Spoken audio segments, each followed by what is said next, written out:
മൂത്ത മോൻ വിളിച്ചിട്ട് പറഞ്ഞു, അമ്മ ട്രാൻസ്പ്ലാന്റേഷൻ ഉടനെ തന്നെ വേണം, എന്നെ പ്രിപ്പയർ ചെയ്യാണ്. 19 വയസ്സായ എൻ്റെ ഇളയ മകന്, 20 വയസ്സായ എൻ്റെ മൂത്ത മകൻ ട്രാൻസ്പ്ലാന്റേഷൻ. ഡി ജോസ്, ഞാൻ പെരുമ്പാവൂർ ഒക്കൽ താമസിക്കുന്നതാണ്. 5 വർഷമായിട്ട് ഞാൻ ഇറ്റലിയിൽ ജോലി ചെയ്തുകൊണ്ടിരിക്കുകയായിരുന്നു. കഴിഞ്ഞൊരു ദിവസം ജോലി ചെയ്ത് എനിക്ക് PR ഒക്കെ ആയി നാട്ടിലേക്ക് വരാൻ ടിക്കറ്റ് ബുക്ക് ചെയ്ത് ഏപ്രിൽ 5-ന് ഞാൻ ടിക്കറ്റ് ബുക്ക് ചെയ്തിരുന്നതാണ്. മാർച്ച് 2-ാം തീയതി എൻ്റെ മൂത്ത മകൻ എന്നെ വിളിച്ചിട്ട് പറഞ്ഞു, അമ്മ എനിക്ക് 3 മക്കളാണ്. മൂന്നാമത്തെ ആൾ കോതമംഗലത്ത് ഓട്ടോമൊബൈൽ എഞ്ചിനീയറിങ്ങിന് പഠിക്കുകയായിരുന്നു. അവന് പെട്ടെന്ന് ഫുഡ് ഇൻഫെക്ഷനായി LF-ൽ അഡ്മിറ്റ് ചെയ്തേക്കാണ്, കുഴപ്പമൊന്നുമില്ല എന്ന് പറഞ്ഞു. ഞാൻ പറഞ്ഞു, അച്ചാച്ചനെ വിളിച്ച് ഡോക്ടറെ കാണാൻ പറയാൻ പറഞ്ഞു. പിറ്റേ ദിവസം രാവിലെ അവരെന്നെ വിളിച്ചിട്ട് പറഞ്ഞു, അവന് ഭയങ്കര ഗുരുതരമാണ്, അവൻ ആസ്റ്റർ മെഡിസിറ്റിലേക്ക് മാറ്റാണ്, അവന് ലിവറിന് പിടിച്ചേക്കുവാണ്, എന്താ ചെയ്യേണ്ടതെന്ന് അറിയില്ല, നിങ്ങൾ മാറ്റിക്കോ, അവിടെ ചെന്ന് കാണിക്ക് എന്ന് ഞാൻ പറഞ്ഞു. അവിടെ ചെന്ന് വൈകുന്നേരം ആയപ്പോഴേക്കും അവരെന്നെ വിളിച്ചു, അവന് ഒത്തിരി കൂടുതലാണ്, അവൻ്റെ ലിവർ ട്രാൻസ്പ്ലാന്റേഷൻ ചെയ്യണം, ഡോക്ടർ പ്രിപ്പയർ ചെയ്യാൻ പറഞ്ഞു, ഒത്തിരി പൈസ വേണം, അമ്മ വന്നം എന്ന് പറഞ്ഞു.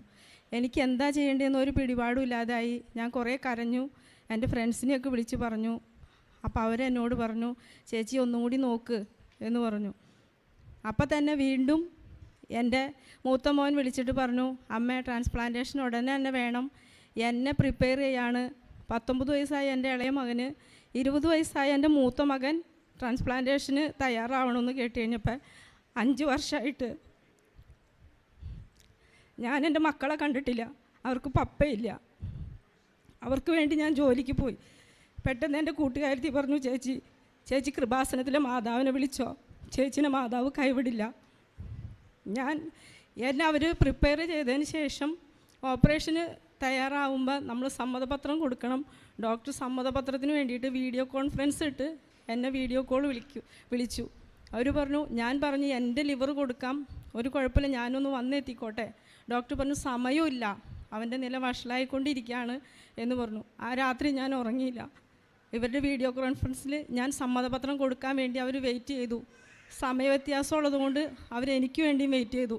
ആ സമയം ഞാൻ തലയണയിൽ കെട്ടിപ്പിടിച്ച് കരഞ്ഞു, മാതാവിനോട് പറഞ്ഞു, കൃപാസനത്തിലെ മാതാവേ, എൻ്റെ 2 മക്കളും ഇന്ത്യയിൽ ഞാൻ ചെല്ലുമ്പോൾ അവർക്ക് ഓപ്പറേഷനൊന്നുമില്ലാതെ സുഖമായിട്ട് കിട്ടുകയാണെങ്കിൽ ഞാൻ എൻ്റെ കൃപാസനത്തിൽ വന്ന് സാക്ഷി പറഞ്ഞിട്ട്, എൻ്റെ 3 മക്കളെയും കൊണ്ട് വന്ന് സാക്ഷി പറഞ്ഞിട്ടെ, 5 വർഷമായി ഞാൻ എൻ്റെ വീട് കണ്ടിട്ട്, ഞാൻ എൻ്റെ വീട്ടിലേക്ക് എന്നിട്ടേ കാല് കുത്തോളൂ എന്ന് പറഞ്ഞു.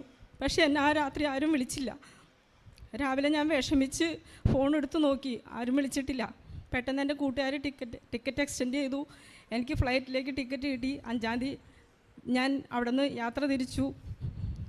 2.5 വർഷമായിട്ട് എൻ്റെ ബാഗിൽ മാതാവിൻ്റെ ഒരു പത്രം ഇരിപ്പുണ്ടായിരുന്നു. എൻ്റെ കൂട്ടുകാരത്തി വന്നപ്പോൾ എനിക്ക് തന്നതാണ്.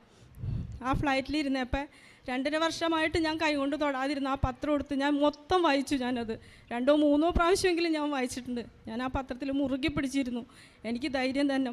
എൻ്റെ മകൻ്റെ അടുത്തെത്തുന്നവരെയും എനിക്ക് കരയാൻ പറ്റില്ല, ആരുടെ മുമ്പിൽ എനിക്ക് കാണാൻ പറ്റില്ല, മാതാവ് എനിക്ക് ധൈര്യം താട്ടെ എന്ന് പറഞ്ഞു. ഞാൻ വന്നത് വെളുപ്പിന് 3 മണിക്കാണ് ഞാൻ ഫ്ലൈറ്റ് ഇറങ്ങിയത്. വന്ന ആദ്യം തന്നെ ഞാൻ എൻ്റെ മോൻ്റെ അടുത്തേക്ക് ചെന്നു.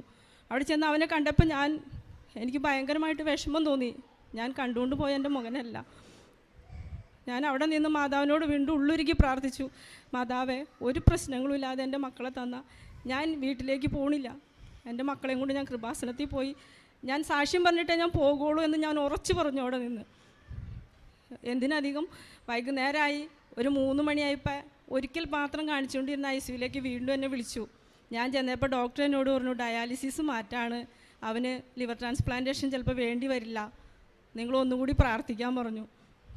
പിറ്റേ ദിവസം നേരം വെളുത്ത് ഞാൻ അവനെ കാണാൻ ചെല്ലുമ്പോൾ അവൻ്റെ മുഖമൊക്കെ തെളിഞ്ഞ് ആകെ അവനൊരു മാറ്റം. അന്ന് വൈകുന്നേരം അവനെ അത്ഭുതകരമായിട്ട് റൂമിലേക്ക് മാറ്റി, ഡയാലിസിസ് എല്ലാം നിർത്തി. 3-ാം ദിവസം ഞങ്ങൾ ഇവിടെ അടുത്ത് തന്നെ ഞങ്ങൾ എറണാകുളത്ത് ഒരു വീടെടുത്ത് വാടക വീട്ടിലേക്ക് പോന്നു. എല്ലാവരും എന്നോട് ചോദിച്ചു, ചേച്ചി വീട്ടിൽ പോകുന്നില്ല എന്ന് ചോദിച്ചില്ല. ഞാൻ അടുത്ത ഒരു 7 ദിവസത്തെ ട്രീറ്റ്മെൻറ്റിന് ചെറിയൊരു മരുന്നുണ്ടായിരുന്നു, അത് കൊടുത്തിട്ട് ഇവരെ 2ാമത്തെ ട്രീറ്റ്മെൻറ്റ് ചെയ്യിച്ചിട്ട് അവിടെ ചെന്ന് ഹോസ്പിറ്റലിൽ ചെന്ന് അതിൻ്റെ പൂർണ്ണമായിട്ട് ടെസ്റ്റുകളെല്ലാം നോക്കി. അവന് ഒരു കുഴപ്പമില്ല, ഒരു മരുന്നും ഇനി വേണ്ട. ഇന്നലെ മുതൽ അവൻ ഒരു മരുന്നും കഴിക്കണില്ല. അപ്പം തന്നെ ഞാൻ പറഞ്ഞു, ഞാൻ ഇനി വീട്ടിലേക്ക് പോകുന്നത് മാതാവിൻ്റെ അടുത്ത് കൃപാസനത്തിൽ പോയി ഞാൻ സാക്ഷ്യം പറഞ്ഞതിന് ശേഷം മാത്രം. ഇന്നലെ അവിടെ നിന്ന് ഹോസ്പിറ്റലിൽ നിന്ന് പോന്നു. ഞാൻ ഇന്ന് വരെ എൻ്റെ വീട്ടിലേക്ക് പോയിട്ടില്ല. ഞാൻ വന്നിട്ട് ഒരു മാസം ആവാറായി. ഇവൻ്റെ ട്രീറ്റ്മെൻറ്റ് എല്ലാം കഴിഞ്ഞു. അവന് ഒരു പ്രശ്നമില്ല, മൂത്തവനും ഒരു പ്രശ്നമില്ല. ഞങ്ങൾ സന്തോഷമായിട്ടാണ് ഇന്ന് ഇവിടേക്ക് വന്നത്. മാതാവ് ഞങ്ങളെ കൈവിട്ട് അനുഗ്രഹിച്ചു. അതുപോലെ ഞാൻ ഇവിടെ വന്ന് അവരെല്ലാവരും എന്നോട് പറഞ്ഞു, ചേച്ചി അവിടെ നിന്നേ ഉടമ്പടി എടുത്തോ? വേണ്ട, ഞാൻ മാതാവിൻ്റെ അടുത്ത് ചെന്ന് ഇവിടെ നിന്നേ ഉടമ്പടി എടുക്കുന്നുള്ളൂ എന്ന് പറഞ്ഞു ഇവിടെ വന്ന് ഞാൻ ഉടമ്പടി എടുത്തു. ഞാനിപ്പോൾ മാതാവിനോട് എൻ്റെ 3 മക്കളും ഞാനും അകമഴിഞ്ഞ് നന്ദി പറയാണ്. കാരണം 5 വർഷത്തിന് ശേഷം ഞാൻ എൻ്റെ മക്കളെ കാണുമ്പോൾ ഞാൻ കാണുന്നത് ഇവർ 2 പേരും ഓപ്പറേഷൻ തിയേറ്ററിൽ ലിവർ ട്രാൻസ്പ്ലാന്റേഷനിൽ. അതെനിക്ക് ഒട്ടും സഹിക്കാൻ പറ്റുന്ന കാര്യമായിരുന്നില്ല. ഒത്തിരി പൈസയും ചിലവ്. 5 വർഷം ഞാൻ അവിടെ കിടന്ന് കഷ്ടപ്പെട്ടിട്ട് ഇതാണല്ലോ എന്ന് ചിന്തിച്ച് ഞാൻ മാതാവിനെ വിളിച്ചപ്പോൾ മാതാവ് എൻ്റെ കൂടെ ഇറങ്ങി വന്ന് എന്നെ സഹായിച്ചുകൊണ്ടിരിക്കുകയാണ്. അതുപോലെ തന്നെ ഞാൻ വീട്ടിൽ പോകണില്ല എന്ന് പറഞ്ഞപ്പോൾ എവിടെയെങ്കിലും ഇവരെ കൊണ്ട് താമസിക്കാൻ എനിക്കൊരു കൊച്ചു വീട് കിട്ടണം. ആദ്യം എൻ്റെ ആങ്ങളെ പറഞ്ഞു അതിനിവിടെ സാധ്യത കുറവാടിയെന്ന് പറഞ്ഞു. പക്ഷേ 1 മണിക്കൂർ കഴിഞ്ഞപ്പോൾ അവൻ എന്നോട് പറഞ്ഞു, എടി നല്ലൊരു വീട് ശരിയായിട്ടുണ്ട് എന്ന് പറഞ്ഞു. ഞങ്ങൾ സന്തോഷമായിട്ടാണ് ആ വീട്ടിൽ നിന്ന് ഇവിടേക്ക് വന്നത്.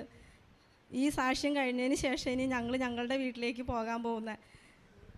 ഞാൻ മാതാവിനും ഈ കൃപാസനത്തിലുള്ള എല്ലാവർക്കും ഞാൻ നന്ദി. എനിക്ക് വേണ്ടി ഒരുപാട് പേര് പ്രാർത്ഥിച്ചിട്ടുണ്ട്. എല്ലാവർക്കും ഞാൻ നന്ദി